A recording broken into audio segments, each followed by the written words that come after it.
What's happening, peeps? And today we've got, from my last video, I taken this high center of gravity chassis Traxxas slash 4x4 out a couple of times, and the last two times I've taken it out, that's happened. Now, I'm pretty competent on setting my pinions and spurs, so there's either playing the bearing here or playing the bearing in the motor shaft. I will go with the potential of bent shaft or bad bearings. In either case, it wasn't really doing it before, but now it's really started to do it, so that makes me think bearings. I won't know till I was called investigate and take the motor apart, but for now I thought, well, forget that. For now, why not chuck in some other bits I've got lying around, like a VXL-4s ESC and bigger servo and a Castle 1512 2650 kV motor.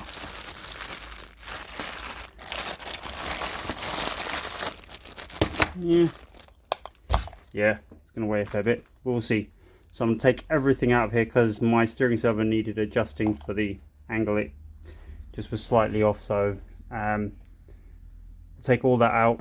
Might have to move the receiver box.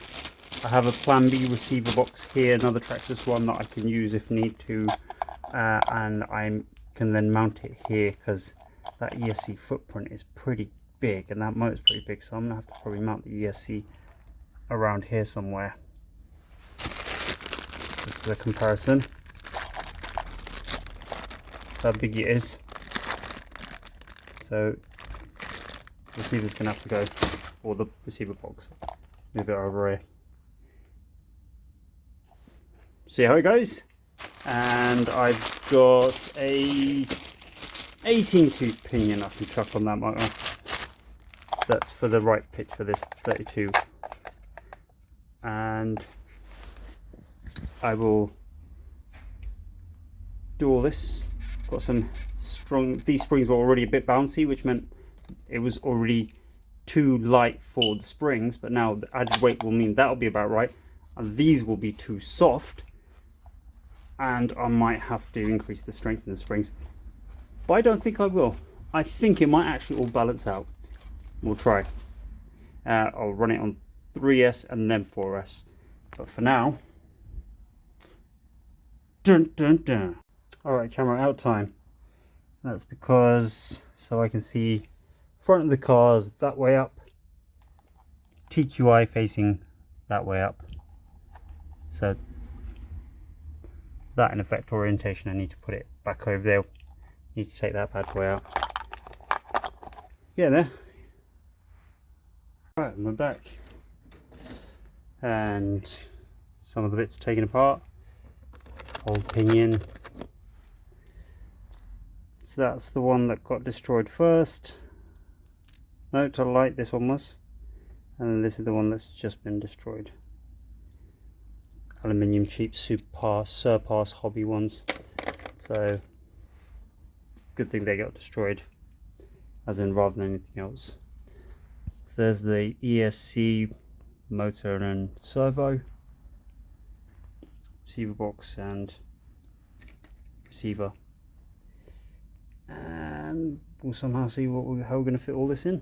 So I'll taking this plastic cover off.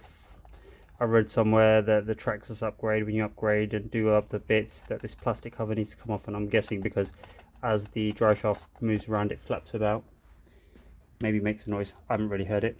TTO1 Tamiya TTO1 has a plastic drive shaft, and when you upgrade the power on those from brush to brushless, it starts flopping about and you have to get the metal one. So maybe a similar principle. I have no idea. Right, let's start seeing how we're going to put it all together. Alright. So I got this far. There's everything I've taken out. Apart from that, that was what I thought I could fit on there. I've realised I haven't got the bloody connector on the other end. So I will try and maybe take the one out of here if it's the same. Depin it and just pull it out. And then I can stick that castle fan on that castle motor. 6,000 RPM max, 2650 kV. At 60,000 RPM, that would mean that a 5S would be best for this motor. For its maximum, we should make it run about 58,000 RPM. But I think it runs at about 50,000 RPM on 4S. So I'm not going to bother putting the fan on because I'm not expecting it to bloody get hot.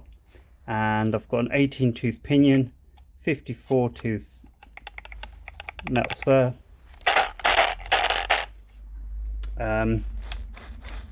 That servo, it's just solid, it's not letting me turn at all. So maybe the servo's knackered. Who knows? I'll give it a go. There's the other receiver box I put in. There was the hole for the aerial, and I thought, well, I prefer the aerial where it was before, so I've just put it there for now. I will hot melt glue at some point. This is blue tack, and I've just put a screw in the hole there for now. So I put some foam on there, sealed that down. The seal around here is failed, so I need to replace that at some point. So I can't really run it water splashing splashies, but I don't really run it in the wet anyway. Well, not fully wet. Weight wise, me, I think, yeah, fair bit heavier. So there's everything that's come off: fan, motor, ESC, servo, receiver box. So I'll put that cover back on, and for now I've just connected the servo up. I've just got to go get a battery, the transmitter, and then I will disconnect the horn, power it up, turn off my TSM, and power on the control of the car. Servo wherever it sits, I'll then stick it straight, put it on. We'll see what it looks like in a bit.